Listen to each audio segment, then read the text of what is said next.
Hey guys, just a quick little three-parter this morning. Three little segments about how I'm going to make some changes to my business and some business advice for you. Hopefully you enjoy it, and I'll try not to ramble too much. So enjoy the video, guys. Morning, guys. Happy Monday. I don't really like Mondays, so I'm not doing much today. Trying to keep Mondays open for administrative stuff and taking care of getting the week set up. So back there's my FUCK-A2L sign I had for my live stream on Saturday. As you can tell, I don't really like the A2L stuff coming up. Things were fine the way they were, but that's not what I want to talk about this morning. I'm all ready for the Halloween season. I got my Friday the 13th Jason coffee cup, having a little bit of coffee this morning. I was kind of inspired a little bit. Well, not inspired, let me put it this way. I almost made a huge mistake this morning as I was heading out. I was going to go take care of this quick project, and then I got a phone call, and I had a customer that's about, they're probably about an hour and 20 minutes away, and it wasn't a referral. It was somebody who just happened to come across my website, and they wanted to get a free estimate on a two-zone mini split system, one or two zone. They weren't sure if they were going to just put one in their living room or if they were going to put one in their living room and their master. Usually they end up choosing just the living room because they see what the cost difference is and they don't like it. But all that aside, so I almost made a huge mistake, and I'm going to change. You know, I'm always a proponent of not saying yes to everybody. And, you know, I made that mistake years ago. I would say yes to everybody, and I'd end up driving this way, that way, all over the town, chasing money. And, you know, it wouldn't get me anywhere. It was costing me a lot of money to do that. So I decided I'm going to do a couple new things with my business. I kind of have been doing it, but I'm really going to make it a set rule now. I'm not giving free estimates anymore.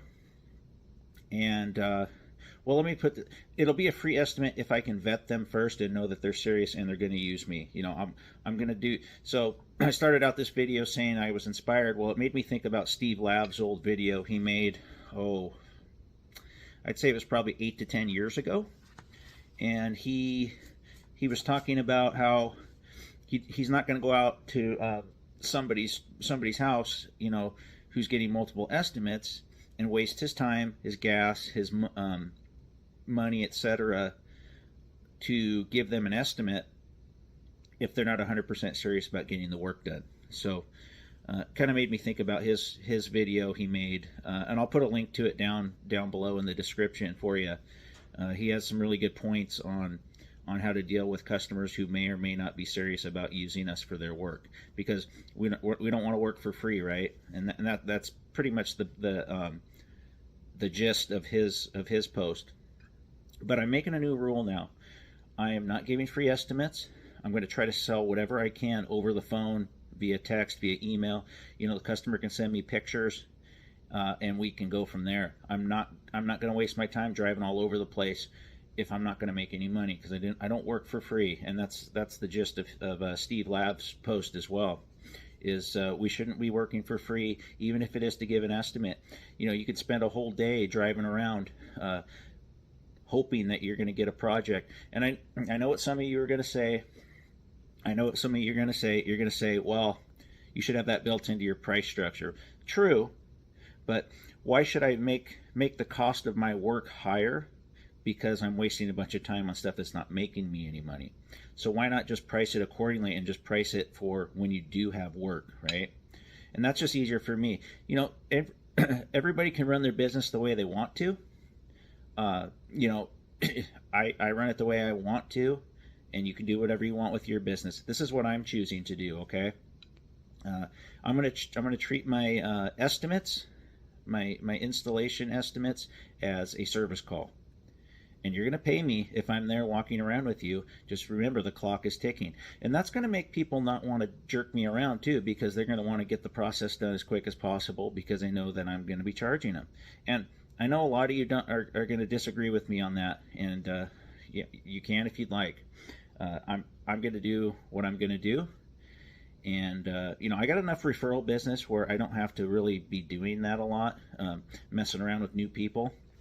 Most of my work is referral, so they've already been referred to me by someone else who I've done work for. So they already got that in the back of their mind. They know they're going to get a good job done, so they don't have to jerk me around too much. So I just want to touch on that a little bit. I'm not going to ramble for almost 20 minutes like Steve did on his, because you guys probably want to hear it, but a lot of people will jerk you around. You guys that are just working for somebody that do install or service, you don't get to see it as much, on the front end, because on the front end is where all the jerking around goes, and I don't want to be jerked around.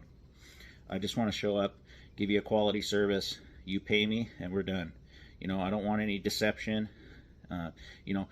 People don't trust us as contractors because we charge a pretty penny for the work we do, but it's hard for me to trust consumers who tell me one thing and do another too, so we got to protect ourselves as contractors against that, or they'll run us into the ground and run us out of business. So that's part one of this. I'll be back in a second. So this can be part one of this little vlog this morning, and then I'm going to come back, talk about another aspect that pertains to this. I'll be back with you shortly. Alright guys, it's been about a half hour or so. I had to go get myself a little snack and get myself some sustenance. So the second part of this I want to talk about is basically how much should we really be working, and based on where you're at in your career. So here's how I kind of see that. So I think when you're in your 20s, it's when you're kind of trying to establish your career. You're trying to make your name and gain your skills so you can be self-sufficient with whatever career that you choose. Obviously this is an HVAC channel, so let's talk about HVAC. So when I was in my 20s, I was kind of somewhere between being an independent worker and needing assistance. And a big part of that was probably the companies that I worked for. They wouldn't really teach you everything that you needed to be successful in this trade, because what they wanted to do is kind of hold you back, because then they got to pay you more money, obviously, and they're afraid you're going to go out on your own, or whatever other reservations that they might have. So in my 20s, I was kind of jumping between companies. I think in HVAC most of us do that. And I think that most of us are probably more focused on our personal stuff anyway, our personal life, chasing women and everything else. So it's kind of hard, unless you're just totally focused on it, which is probably about 5% of the HVAC guys, I would say, in their 20s. And then hopefully by the time you're 30, you're starting to think about starting a family, and you're pretty established. You should, if you started it early enough in your 20s, you should have the skills necessary to be a journeyman, or at least close to that, work independently, and you're off to the races. So during your 30s, let's say from the ages of 30 to 39, you should make a ton of money. Okay, you should have an established residence, whether you bought a home or you've rented something for a long time. That's where you should be. You should have a home in your 30s, I think. I bought my first home when I was 23, but it didn't work out very well. I wasn't quite ready for home ownership yet. I was still a little immature. So 40s, where I'm at, you should have the work find you. You shouldn't be searching for work. Now, if you're self-employed like me, I don't chase the work. And that kind of goes back on the first part of this video, where I'm not going to go out of my way and try to chase work that really isn't going to be profitable work, or it's going to be work that takes me too much effort to get. I think a lot of guys like me in my 40s, I'm heading towards my late 40s now. I did my time with working my ass off, 6 in the morning till 8 o'clock at night, 6 in the morning till 10 o'clock at night, whatever it took to get the work done, and overtime, and cool, I'm making a ton of money, chasing work, saying yes to everybody. Sure, I'll work Saturday, I'll work Sunday, whatever you want me to do. I'm here for you. It's mental and it is physical when you get into your 40s that you don't want to do that anymore, mentally and physically, I should say. You want to relax more. So how much should we be working as we get older? I'm happy with working 3 days a week, really. Three or maybe 4 6-hour days a week. Work from 9 to 3, 8 to 2. And there's nothing wrong with that, because I still have other stuff, obligations I got to do for the business, and I'm totally fine with that. I know if you guys have been following my channel here for the last few months, you can see that I don't work a ton, and that's by design. It's not because I'm lazy. It's not because I can't physically do it. I can definitely physically do it. I'm still in good shape, and I don't have any problem working late. I just don't really have that drive, or I don't really need to anymore. It's hard to be motivated when you don't really have to. What I want to do is just kind of get right off to the sunset, if I can speak this morning, and work another. I'll be 47 a week from yesterday. I'll be 47. I figure 8 more years. Hopefully I can do 8 more years. If I got to do 10, I'll do 10. I'll go to 57, and then enjoy life. So that's kind of. I just wanted to touch on kind of the different tiers that you should be at in your age. 20s, 30s, 40s, and then we'll talk about the 50s when I get there. We'll see how I feel. I'm not really taking very good care of myself right now, so hopefully the aging process at that point doesn't speed up, but we will see. And I'll put a link to, like I said, I'm going to put a link to Steve Lav's video down there. He's a little more eloquent than me, I think. He's got that New Englander in him. I don't. I'm just a West Coast guy, a little more laid back, a little more subtle, a little more matter of fact than him. He's out there. If you guys have followed his channel, he's had his channel for 11 years, so I respect what he's doing. And I'm not going to fight any of these guys. We can agree to disagree on anything, and I'm talking about other guys that have HVAC channels. So hopefully you guys found some of this informative. If you're just starting out in the trade, feel free to reach out. I got lots of wisdom. I may not verbalize it the best like some of these other guys. I'm not a movie star, but I do have a lot of information up here. I retain knowledge very well, and I've made all the mistakes, so I know what not to do. Trust me, I made them all, in personally and professionally. So I'm here if you guys have any questions about anything. And actually, I'm going to do a part 3 to this, if I haven't bored you enough already, about something else that I've been thinking about. So I'll be back for the last part, and then I'll put this together for you, and hopefully you guys enjoy it. I want more comments, guys. I'm not getting enough comments. If you got questions, I know some of you guys are asking me questions on my live streams. Go ahead and make comments. I'll respond to everybody that makes a comment. I always pride myself on that. So please put your questions down there, and I'll answer them as quick as I can. Thanks, guys. Okay, guys. The third and last thing I want to talk about real quick is why I came to this conclusion that I'm not going to give free estimates anymore, and why I'm not going to run around and chase work. I'm going to do the work. So the main reason I'm doing this is because of the internet. Really, it really is because of the internet. It's because of the internet, and it's because of people's perception now that they can do everything themselves, right? So it cheapens what we do as trained professionals, and that mentality is ruining a lot of things that we want to do as contractors. Not saying that, most people say, okay, it's because you guys want to pocket all the money and screw everybody else. That's not what it's about.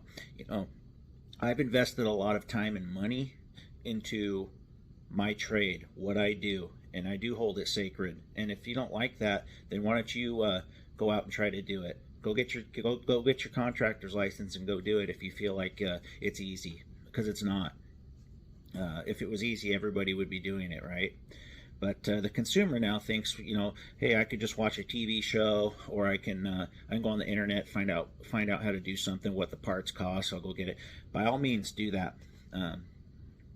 You can call me to fix it when it goes south, because probably for 75% of you, it's going to go south. It's not easy. You need specialized tools to do it properly, and I've spent thousands and thousands and thousands of dollars on specialized tools to do the job properly. So that's the main reason why I'm not going to chase this work down, because I don't want tire kickers, and I don't want people who know it all, who say they can do it themselves, jerking me around. And that reminds me of another thing that people try to do, is they don't. It's not that they think that I'm charging them too much. They're what was I getting at with that? Darn it! Oh. So what they're trying to do is they're trying to get the information from me, right? So I'm really really nice with telling people how I'm going to do something, and I'm very descriptive. And I'm going to start not being so descriptive with how I do things, because a lot of people are just trying to get that information from me, so they can do it themselves, or get my load calcs or my system design, so they can go out and hire somebody cheaper to do it on the side, right? So I made that mistake many times in the past of giving them a very detailed proposal of work, and diarrhea of the mouth, telling them too much about how I'm going to do it and what parts I'm going to use and how, I'm not going to do that anymore. I'm going to be very vague. It's going to be very vague proposals. I've never showed you guys my proposals on this channel. I might show you one.